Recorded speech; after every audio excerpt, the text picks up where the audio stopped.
Okay, overall, it felt like it was a solid day from a practice standpoint. We did scrimmage. Our ones did a lot of situational scrimmage things, backed up. We did overtime period. We did a plus 50 period.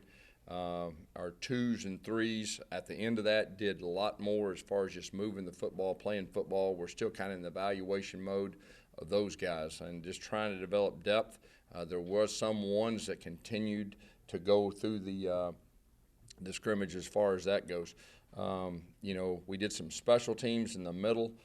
We did kickoff return, got some good reps there. Once again, just trying to figure out specifically the young guys, that have a chance to help us on special teams. During the scrimmage, we did have field goals in the middle of scrimmage. We did have punt.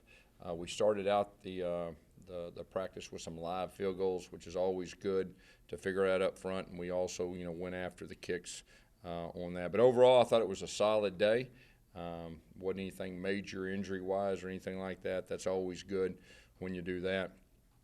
A couple other notes. Last night we were able to give 7 scholarships to walk-ons, which is super, and just a real special feeling, from a head coaching standpoint. I was a walk-on, in this league, and I know how special that is. Those guys have really earned that, and that was a real special thing. Injury note, Jamel Dean had a knee injury earlier in the week. He's going to require surgery, and he's going to be out for an extended period of time. He was doing great. It was very unfortunate. Fine young man right there. Another note, Rashid Kenyon has left the team to pursue politics. He's heading back home.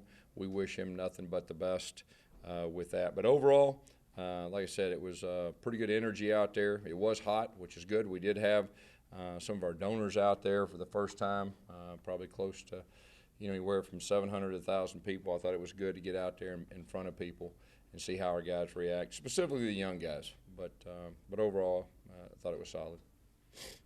Questions? Yes, was Jamel's injury to the same knee as previous? No.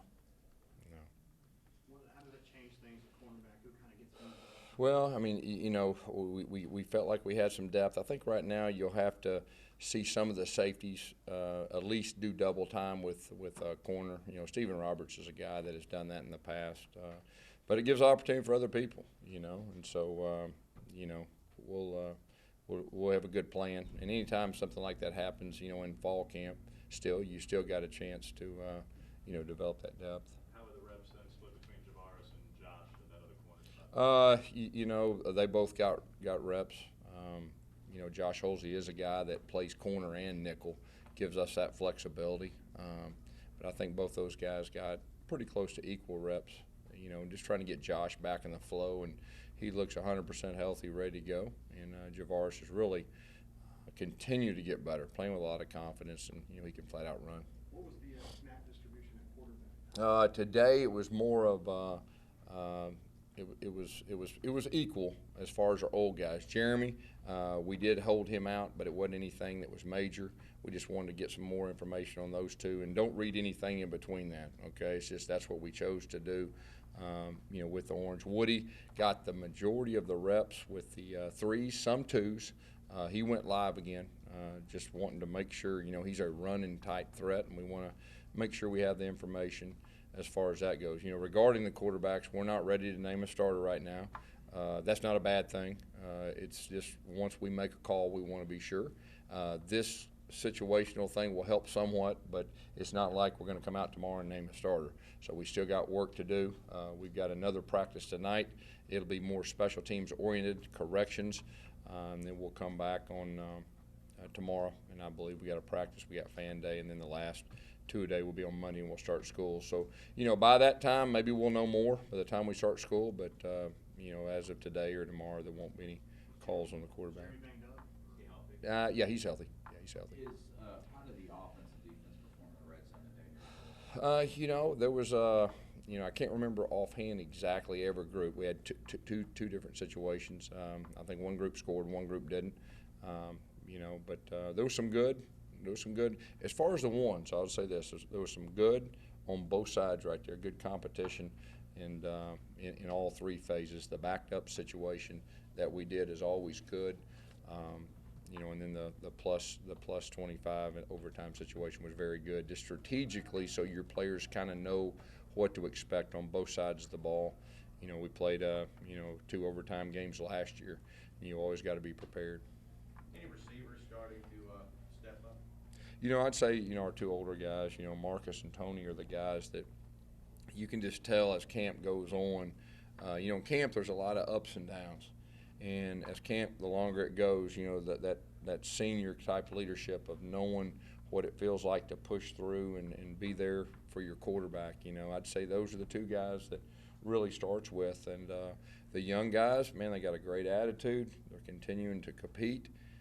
You can see them improve each game. And like I said before it started, we've got to get those guys prepared, and hopefully they'll be ready to go sooner rather than later. Gus, Jason Smith came here with a lot of Yeah. hype, so Mhm. to speak. Have you seen him? Yeah, Jason has grown. He does have big playability.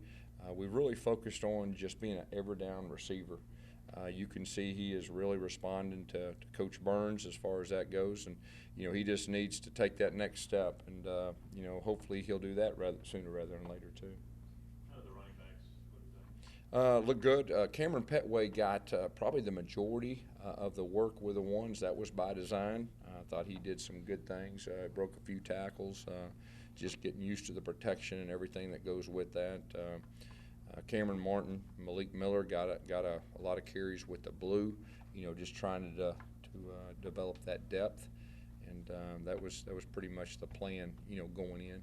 Have you ever had a back as big and strong as Bo? At Tulsa we had a guy named Courtney Tennille that was really similar, that transferred from Oklahoma. I think that's probably the biggest. Peyton Hillis was similar to that size and that. So those are probably the only 2, that I can remember that we had in our offense. Going into this second scrimmage today, how did John Franklin respond, knowing that there's only 2 of the 3 out there competing for that starting spot? I thought he did some good things. It's just a matter of him just getting more comfortable. You can see him getting more and more comfortable, trying to throw more things at him, but you see him get more comfortable. In the spring he had kind of happy feet sometimes and unsure in some things. In fall camp you see he settled down. Every practice you see him improving. And, my big deal with him is protecting the football. But it's important to him. And, it's a really good battle right now. I mean, it's a really good battle. This is not coach speak when I say that. I mean, we got 3 guys, and they're battling their guts out. And they're all got their sleeves rolled up.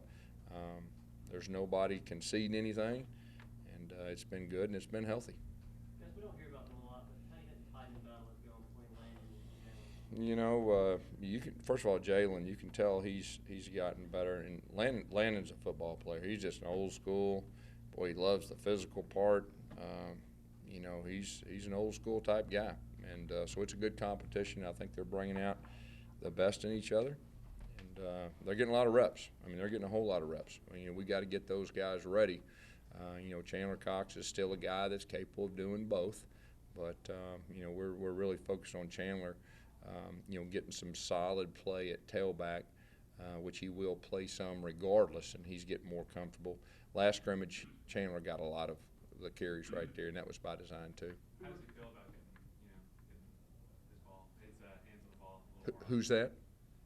Chandler. Yeah. Chandler's one of our better all-around football players. I mean, he loves the physical part of the game. He's kind of a throwback. He's kind of an old school guy.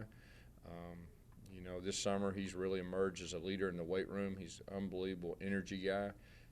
Chandler Cox has no bad days. I mean, he's one of those guys, man, just, hey, you better bring it. He's going to have his A game, and he's one of those guys that really leads the team and provides that energy. So, but, yeah, I'm sure he likes the ball in his hands, but he's the type that if he doesn't, you'll never hear him complain. You'll never see him look out of the corner of his eye like he's not that guy. He's a team guy first. He's a true Auburn man, and he's a great example, for the rest of our guys. Who rotates behind him at H when you need someone who's going to block? Well, it's our 2 tight ends right now, that are doing that. Keenan Sweeney's a guy also that has some experience from time to time in spring, and he's getting some reps too. But really, it's the tight end H backs are going to going to do some. Of course, you saw them in the spring. They played that Y flex out. They give us a lot of different flexibility. So we have a lot of different options right there, and just you know, trying to get the versatility in fall camp. So once we get to the games, you know, we'll have the pieces of the puzzle that have experience in multiple positions, and then we'll get specific once we get to the first game, and each week, you know, have enough quality depth so we can move people around. You know, Austin will get some snaps at center before we leave fall camp. He is not up to this point. Now, he's done CQ and all that, but just that kind of goes back to that depth thing, just to make sure you leave camp and you get enough reps for somebody to, you know, to be prepared, all the what-ifs, you know, especially up front. As you get closer to game prep 2 weeks out, do you name one starter at quarterback, or do you prepare with two quarterbacks? Yeah, you know, I'm not ready to go there yet. We're gonna get to the end of fall camp, kind of reevaluate everything, and then we'll talk. I mean, I'm not ready to look that far ahead yet as far as that goes. Still with 3 weeks still left, do you envision having another scrimmage just because you got some questions? Yeah, I'd like to go back and get with our coordinators and our coaches and, you know, kind of see where we're at and see if we have enough information to if we need another scrimmage, we definitely will. You know, so we'll see once we get more information, okay? All right, thank you, guys. Thank you.